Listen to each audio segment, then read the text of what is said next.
রাত্রে রাসূলুল্লাহ সাল্লাল্লাহু আলাইহি ওয়াসাল্লাম কি আমল করতেন?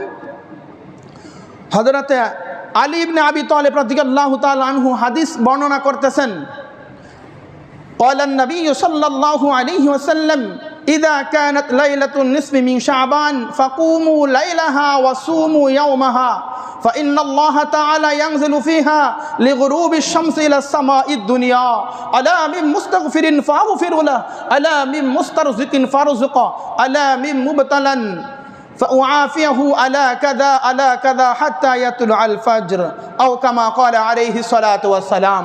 লম্বা এক হাদিসের আলোচনা আপনাদের খেদমতে পেশ করেছি। মনোযোগ সহকারে শ্রবণ করলে এই হাদিস থেকে আপনারা কিছু পাবেন।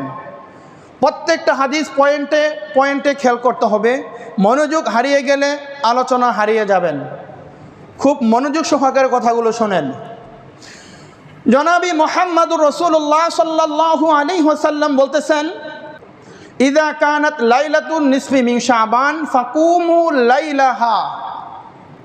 শাবান মাসের 14 তারিখ দিবাগত রাত্রে অর্থাৎ 15ই শাবান যখন আসতো, বলে এই রজনীতে আল্লাহ রসুল সাল্লাল্লাহু আলাইহি ওয়াসাল্লাম ফাকুমু লাইলাহা বলে দাঁড়িয়ে দাঁড়িয়ে আল্লাহ রসুল কিয়াম করতেন। সুবহানাল্লাহ।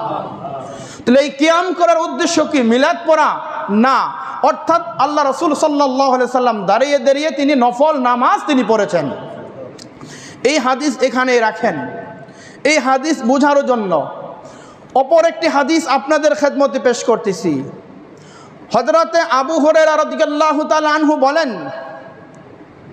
হযরত জিবরাইল আলাইহিস সালাম শাবান মাসের 15 তারিখে আল্লাহ রাসূলের কাছে জিবরাইল আলাইহিস সালাম আসলেন।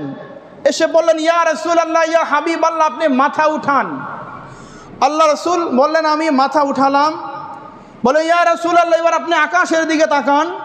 আমি আকাশের দিকে তাকিয়ে দেখলাম জান্নাতের 8টি দরজা।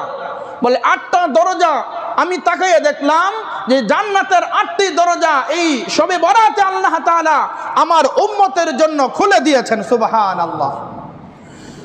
জান্নাতের প্রথম দরজা দিয়ে একজন ঘোষণাকারী ফেরেশতা ঘোষণা করতেছেন, আজকে সুসংবাদ ওই সকল বান্দাদের জন্য যারা আজকে এই শবে বরাতের রজনীতে দাঁড়িয়ে দাঁড়িয়ে রব্বে কারিমের কিয়াম করতেছে। সুবহানাল্লাহ।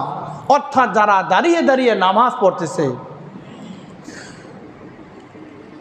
জান্নাতের দ্বিতীয় দরজার দিকে একজন ঘোষণাকারী ফেরেশতা ঘোষণা করতেছেন, আজকে সুসংবাদ ওই সকল মুমিনদের জন্য, ওই সকল নেককার বান্দাদের জন্য যারা আজকে এই রাত্রে যারা আজকে রুকু অবস্থায় রয়েছে। সুবহানাল্লাহ। তৃতীয় নম্বর আল্লাহ রসুল বললেন, জান্নাতের তৃতীয় গেট থেকে তৃতীয় দরজা থেকে একজন ফেরেশতা ঘোষণা করতেছে, আজকে সুসংবাদ ওই সকল বান্দা বান্দীদের জন্য, ওই সকল মুসলিম নারী পুরুষের জন্য যারা এই রাত্রে আজকে সেজদায় অবনত রয়েছে। সুবহানাল্লাহ। জান্নাতের চতুর্থ দরজা থেকে একজন আহ্বানকারী আহ্বান করতেছে, আজকে সুসংবাদ ওই সকল বান্দাদের জন্য যারা আজকের এই রাতে তাসবিহ তাহলিল জিকির আসকারে মশগুল রয়েছে। সুবহানাল্লাহ।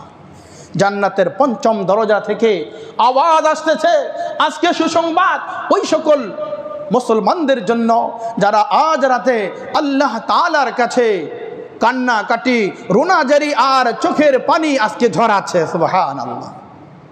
ষষ্ঠ আসমান থেকে আওয়াজ আসতেছে, আলা মিন মুস্তাগফিরিন ফাগফিরু লা, কে আছো এমন আজকে আমার কাছে ক্ষমা প্রার্থনা করো, আমি তোমাকে ক্ষমা করে দেব। সুবহানাল্লাহ। সপ্তম দরজা থেকে একজন ঘোষণাকারী ঘোষণা করতেছে, কে আছো রিজিকের অভাব অনটনে আছো, আমার কাছে চাও, তোমার অভাবকে আমি আল্লাহ মোচন করে দেব। সুবহানাল্লাহ। জান্নাতের 8 নম্বর দরজা থেকে আরেকজন ঘোষণাকারী বলতেছে, কে আছো এমন কঠিন রোগে আক্রান্ত, পৃথিবীর কোনো ডক্টর, পৃথিবীর কেউ তোমাকে ভালো করতে পারে না, আমি রব্বে কারিমের কাছে তুমি প্রার্থনা করো, আমি রবের ওয়াদা হলো আমি তোমাদেরকে সুস্থতার নিয়ামত দান করবো। সুবহানাল্লাহ। তাহলে ফাকুমু লাইলাহা, এই রাত্রে আল্লাহ রাসূল ইবাদত করতেন কেন? বলে যখন ইবাদত করতেন, এই ইবাদত করার কারণে বলে আল্লাহ রাসূল সাল্লাল্লাহু আলাইহি সাল্লাম বলতেছেন, আমার উম্মত এই রাত্র এত দামি, বলে এই রাত্রিতে জান্নাতের 8টা দরজা তোমাদের জন্য উন্মুক্ত করে দেওয়া হয়। যে যে ইবাদত করবা, যে দাঁড়িয়ে দাঁড়িয়ে কিয়াম করবা, রুকু করবা, সিজদা করবা, তাসবিহ, তাহলিল, জিকির, আজকার, দোয়া, কান্নাকাটা, মুনাজাত, যা চাইবে আল্লাহ সবগুলো তোমাদের পূরণ করে আল্লাহ তলি জান্নাতে তোমাদেরকে পৌঁছায় দিবে। সুবহানাল্লাহ। এইগুলো হাদিসের পয়েন্টের 1 নাম্বার। দ্বিতীয় নাম্বার হলো এই রাত্রিতে আল্লাহ তাআলা কেন ইবাদত করেন? আল্লাহর হাবিব হযরত মুআয ইবনে জাবাল রাদিয়াল্লাহু তাআলা আনহু বলেন, আল্লাহ রাসূল সাল্লাল্লাহু আলাইহি ওয়াসাল্লাম বলেন, মান আহইয়া লায়ালিয়াল খামসা ক্বাদ ওয়াজাবাত লাহুল জান্নাহ, যেই ব্যক্তি 5টি রাত জেগে ইবাদত করবে আল্লাহ তাআলা ওই ব্যক্তির জন্য জান্নাত ওয়াজিব করে দেন। সুবহানাল্লাহ। হাদিসের শব্দে শব্দে তরজমা শোনেন। মান, যে ব্যক্তি, আহইয়া, জাগ্রত থেকে, লায়ালি, রাতের বেলায়, যেই ব্যক্তি, মান আহইয়া লায়ালিয়াল খামসা মানে 5, যেই ব্যক্তি গোটা বছরের 5টি রাত্র জেগে ইবাদত করবে, কদ অবশ্যই ওয়াজাবাত, তার জন্য ওয়াজিব হয়ে যাবে, লাহুল জান্নাত। সুবহানাল্লাহ। যেই ব্যক্তি 5টি রাত্র জেগে ইবাদত করবে আল্লাহ তাআলা ওই ব্যক্তির জন্য জান্নাত ওয়াজিব করে দিয়েছেন। সুবহানাল্লাহ। রাত্রগুলা কি? লাইলাতুত তারবিয়া। 1 নম্বর লাইলাতুত তারবিয়া অর্থাৎ জিলহজ মাসের 8 তারিখ, লাইলাতু আরাফা জিলহজ মাসের 9 তারিখ অর্থাৎ আরাফার দিন, লাইলাতুন নাহার অর্থাৎ জিলহজ মাসের 10 তারিখ, লাইলাতুন নিসফি মিন শাবান মাসের 14 তারিখ দিবাগত রাত্রে কোনো ব্যক্তি যদি ইবাদত করে তাহলে আল্লাহ তাআলা ওই ব্যক্তির জন্য জান্নাত ওয়াজিব করে দেন। সুবহানাল্লাহ। লাইলাতুল ঈদুল ফিতর, আর ঈদুল ফিতরের রাত্রিতে যেই ব্যক্তি ইবাদত করবে ওই ব্যক্তির জন্য আল্লাহ জান্নাত ওয়াজিব করে দিবেন। সুবহানাল্লাহ। তাহলে প্রথম রাত্রি হলো জিলহজ মাসের 8 তারিখ, জিলহজ মাসের 9 তারিখ, জিলহজ মাসের 10 তারিখ, আর ঈদুল ফিতর এবং হলো লাইলাতুম মিন নিসফি মিন শাবানের রাত্রিতে যেই ব্যক্তি ইবাদত করবে আল্লাহর পয়গম্বরের ওয়াদা হলো কদ ওয়াজাবাত লাহুল জান্নাহ, ওই ব্যক্তির জন্য আমি বিশ্বনবীর ঘোষণা হলো তার জন্য জান্নাত ওয়াজিব হয়ে গেছে। সুবহানাল্লাহ। শবে বরাত বেদাত না, ফাজলাম করা জায়গা আর পায় না। অন্য হাদিসের মধ্যে ফাকুমু লাইলাহা, আল্লাহ রাসূল কেন ইবাদত করলেন? 3 নম্বর পয়েন্টে আসেন। শুধু এক হাদিসের শব্দের ব্যাখ্যা করতেছি, মনোযোগ হারায় গেলে বয়ান শেষ। আল্লাহ রাসূল বলতেছেন, খামসু লায়ালিন লা তুরাদ্দা ফিহিন্না দুআ, এমন 5টি রাত্র রয়েছে যেই 5 রাত্রে যদি কোনো আল্লাহর বান্দা দোয়া করে ওই দোয়া আল্লাহ তাআলা ফেরত দেন না। সুবহানাল্লাহ। লা তুরাদ্দান্না ফিহিন্না দুআ, খামসাতু লায়ালি, 5টি রাত্র এমন রয়েছে। আউয়ালু লাইলাতিম মিন রজব, প্রথম রাত্রি হলো রজবের প্রথম রাত্রি। রজব মাসের প্রথম রাত্রিতে কেউ যদি কোনো দোয়া করে আল্লাহ বলে, বান্দার এই দোয়া আমি আল্লাহ কখনো ফেরত দেই না। সুবহানাল্লাহ। রজব মাস কখন আসে কখন যায় আমাদের কোনো তালেই থাকে না। মনে আছে কারো কখন কিবার কখন গেছে? না। কিন্তু আজকে বিশ্ব বেহায়া দিবস, ভ্যালেন্টাইন্স, এইটা আমাদের খুব ভালো করে মনে আছে। মুসলমান আমরা, মুসলমানের ঘরে সন্তান আমরা। আজকে আমাদের আল্লাহ রাসূল হাসু হেলালা শাবানুলি রমাদান, তোমরা শাবানের চাঁদ গণনা করো রমজানকে পাওয়ার জন্য। আজকে আমরা রজব কখন আসে, শাবান কখন আসে, বলে আমাদের এই কথা আমাদের মনে নাই, কখন আসে কখন চলে যায়। অথচ এই চাঁদ উদিত হওয়া, চাঁদ গণনার সাথে মুসলমানের একটা আমলের সম্পর্ক, মুসলমানের একটা ঈমানের সম্পর্ক। বলে কিভাবে? বলে আপনি চাঁদ যদি গণনা না করেন, শাবান মাস যদি 29 হইল, যদি 29 তারিখের পরেও যদি চাঁদ উঠলো, আপনি মনে করলেন 30 তারিখ, রোজা রাখলেন না, একটা রোজা আপনি ছুটে গেল, কিয়ামত পর্যন্ত এই রোজা যদি আপনি কাজা কাফারা করেন আদায় হবে? একটা রোজার হবে না। আবার যদি শাবান মাস হয়েছে 30 তারিখে, আপনি 29 তারিখ মনে করে যদি একটা রোজা রাখা দেন, ওই দিক দিয়ে আবার একটা রোজা ছাড়িয়ে দিলেন, হবে? ইয়াউমে আরাফা 9 জিলহজ, 8 জিলহজ আপনি হিসাব না রেখে যদি হজ করেন, হজ হবে? 9 জিলহজ যদি কুরবানি করেন, 10 জিলহজ কুরবানি না করে হবে? তাহলে চাঁদ দেখার সাথে এটা মুসলমানের আমলের সাথে, ঈমানের সাথে একটা সম্পর্ক। তো যাই হোক, বলতেছিলাম আল্লাহ রাসূল সাল্লাল্লাহু আলাইহি সাল্লাম বলতেছেন যে 5টা রাত এমন রয়েছে, খামসু লায়ালিন লা তুরাদ্দুনা ফীহিন্না দুআ, 5টা রাত এমন রয়েছে যেই 5 রাতে আল্লাহর কোনো বান্দা দোয়া করবে, বলে আল্লাহ তাআলা প্রত্যেকটা দোয়া আল্লাহ কবুল করে। সুবহানাল্লাহ। আউয়ালু লাইলাতিন মিন রজব, রজব মাসের 1ম তারিখে 1ম রাত্রে যদি কেউ দোয়া করে, আল্লাহর হাবিব বলেন এই দোয়া আল্লাহ কবুল করেন। 2 নম্বর লাইলাতুন নিসফি মিন শাবান, শাবানের 14 তারিখ দিবাগত রাত্রে, অর্থাৎ 15ই শাবান এই রজনীতে আল্লাহর বান্দা যেই দোয়া করবে, আল্লাহ তাআলা তার ওই দোয়াকেই আল্লাহ কবুল করবে। সুবহানাল্লাহ। লাইলাতুল জুমআ, জুমার রজনী, গতকালকে জুমার রজনী গিয়েছে, এই জুমার রাত্রিতে বান্দা যেই ইবাদত, যেই দোয়া করবে, বলে প্রত্যেকটা দোয়া আল্লাহ কবুল করে। সুবহানাল্লাহ। লাইলাতুল ঈদুল ফিতর, লাইলাতুল ঈদুন নাহার, ঈদুল আযহা এবং ঈদুল ফিতরে এই রাত্রিগুলোতে বান্দা যেই দোয়া করবে, বলে এই প্রত্যেকটা দোয়া আল্লাহ তাআলা কবুল করে নেয়। সুবহানাল্লাহ। তাহলে হাদিস মনে আছে তো, ফাকুমুল লাইলাহা, আল্লাহ রাসূল এই রাত্রিতে ইবাদত করতেন। কেন ইবাদত করতেন এবার বুঝে আসতেছে? আল্লাহ রাসূল ফাকুমুল লাইলাহা, এই রাত্রিতে আল্লাহ রাসূল দাঁড়ায় দাঁড়ায় কিয়াম করতেন। কেন কেন তো ইবাদত করতেন? এবার অন্য হাদিসের আরেকটি বর্ণনা, হযরতে মুআয ইবনে জাবাল রাদিয়াল্লাহু তাআলা আনহু বলতেছেন এই কথা, ইয়াতলিউল্লাহু ইলা খালকিহি ফি লাইলাতিন নিসফি মিন শাবান ফায়াগফিরু লিজামিই খালকিহি ইল্লা মুশরিকুন আও মুশাহিন। আল্লাহর হাবিব জনাবে মুহাম্মদুর রাসূলুল্লাহ সাল্লাল্লাহু আলাইহি ওয়াসাল্লাম বলতেছেন, শাবান মাসের 15 তারিখের রাত্রে আল্লাহ তাআলা পৃথিবীবাসীদের প্রতি, তার বান্দাদের প্রতি আল্লাহ তাআলা মনোনিবেশ করেন। সুবহানাল্লাহ। ফায়াগফিরু লিজামিই খালকিহি, এবং আল্লাহ তাআলার যত সৃষ্টি জীব রয়েছে, বলে আল্লাহ তাআলা সমস্ত মাখলুকের মধ্যে, বলে যারা ঈমানদার, ঈমান এনেছে, ফায়াগফিরু লিজামিই খালকিহি, আল্লাহ তাআলা সৃষ্টির সকলকে আল্লাহ তাআলা এই রাত্রিতে আল্লাহ তাআলা মাফ করে দেয়। সুবহানাল্লাহ। আল্লাহ রাসূল কেন এই রাত্রি ইবাদত করেছেন? যে এই রাত্রিতে ফায়াগফিরু লিজামিই খালকিহি। এই এক হাদিসের বর্ণনা, হযরত সালাবাতু রাদিয়াল্লাহু তাআলা আনহু বলেন, ফায়াগফিরু লিজামিইল মুমিনিন, বলে আল্লাহ তাআলা যত মুমিন আছে, বলে সমস্ত মুমিনদেরকে আল্লাহ তাআলা এই রাত্রিতে আল্লাহ তাআলা মাফ করে দেয়। সুবহানাল্লাহ। সাইয়েদনা আবু বকর সিদ্দিক রাদিয়াল্লাহু তাআলা আনহু, মুসলিম জাহানের দ্বিতীয় খলিফা, খলিফাতুল মুসলিমিন আবু বকর সিদ্দিক রাদিয়াল্লাহু তাআলা আনহু, তিনি বলতেছেন, ফায়াগফিরু লিকুল্লি নাফসিন ইল্লা ইনসান ফি কলবিহি আও মুশাহিন আও মুশরিক।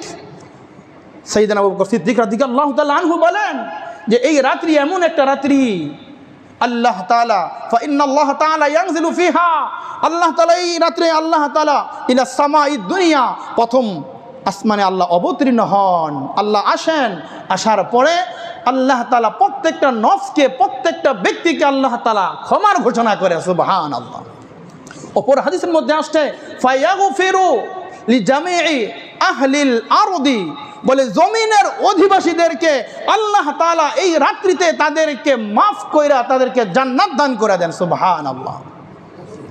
তাহলে হাদিসের হযরত আলী ইবনে আবি তালিব রাদিয়াল্লাহু তাআলা আনহু যে হাদিস বর্ণনা করেছেন, আল্লাহর পয়গম্বর জনাবি মুহাম্মদুর রাসূলুল্লাহ সাল্লাল্লাহু আলাইহি ওয়াসাল্লাম বলেছেন এই কথা যে 14ই শাবান দিবাগত রাত্রে অর্থাৎ 15ই শাবানে আল্লাহ রাসূল সাল্লাল্লাহু আলাইহি ওয়াসাল্লাম এই রাত্রিতে অধিক পরিমাণে দাঁড়িয়ে দাঁড়িয়ে কিয়াম করেছেন। সুবহানাল্লাহ।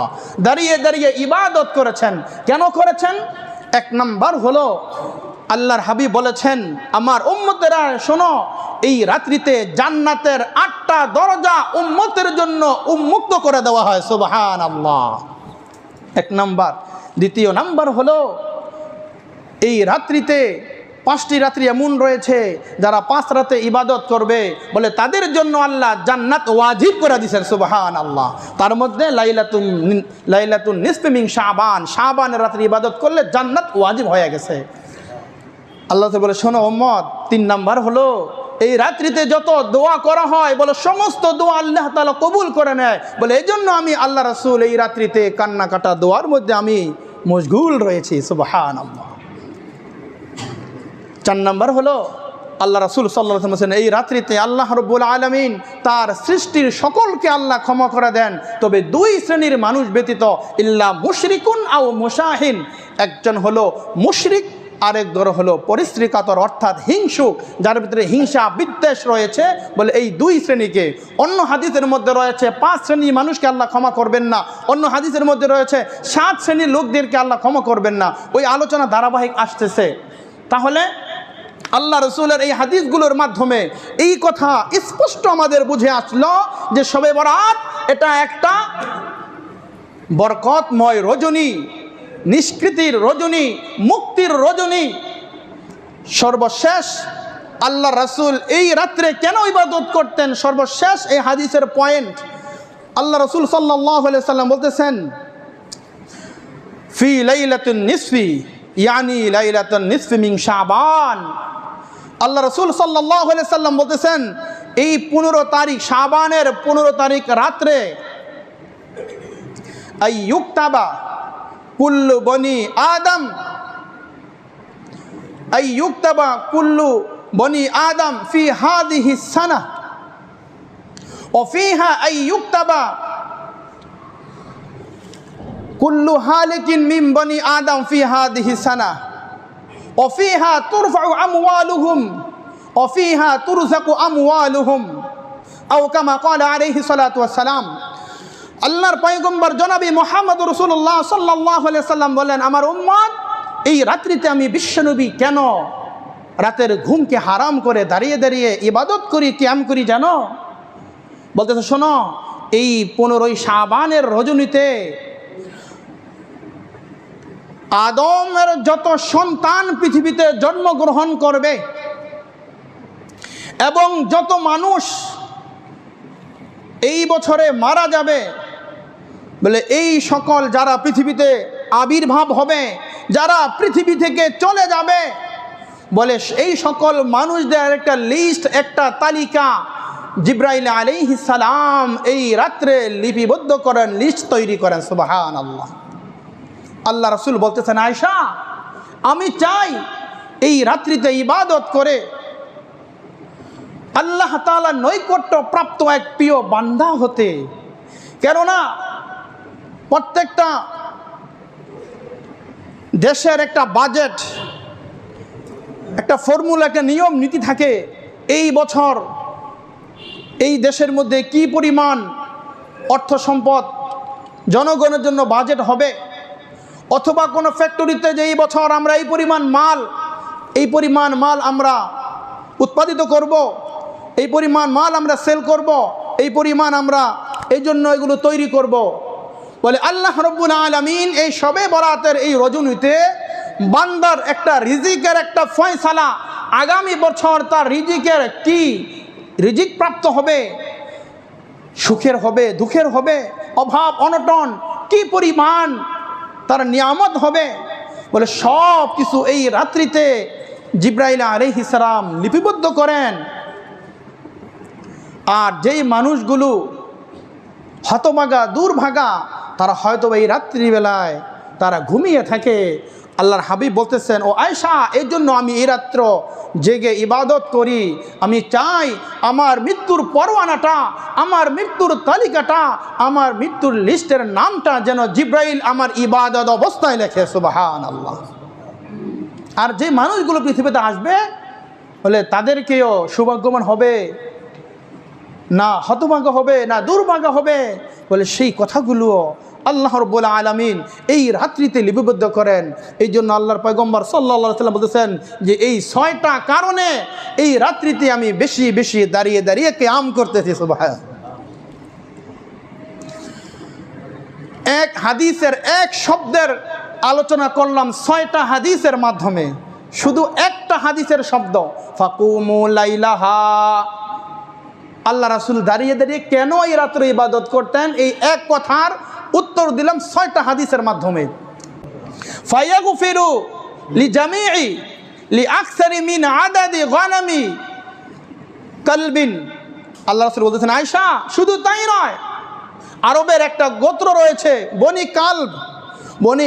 বনি কালবের গোত্রের যেই পরিমাণ বকরির পাল রয়েছে, যেই পরিমাণ তারা বকরি লালন পালন করে, লালিত পালিত করে, বলে ওই বকরি ভেড়ার পশম পরিমাণ লোকদেরকে আল্লাহ তাআলা আজকে এই রাত্রিতে ওয়াইদকুম মিনান নার, জাহান্নাম থেকে আল্লাহ তাআলা তাদেরকে মুক্তি দান করবে। সুবহানাল্লাহ।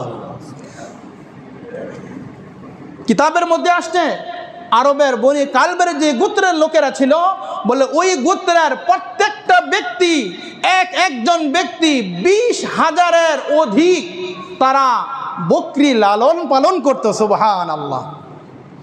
বনি কালবের গোত্রের একজন লোক যদি 20,000 কইরা বকরি ভেড়া যদি লালন পালন করে, আর ওই ভেড়া বকরি যে পশম, একটা বকরি সামনে ছেড়ে দিলে গণার কোনো উপায় আছে? পারবেন কেউ গুনতে? অসম্ভব। আল্লাহ হাবিব বলতেছেন এই বনি কালবের এই গোত্রের এই ভেড়া বকরির যেই পশম আছে, বলে ওই পরিমাণ লোকদেরকে আল্লাহ তাআলা জাহান্নাম থেকে আজকের এই রাত্রে আল্লাহ মুক্তি দান করবে।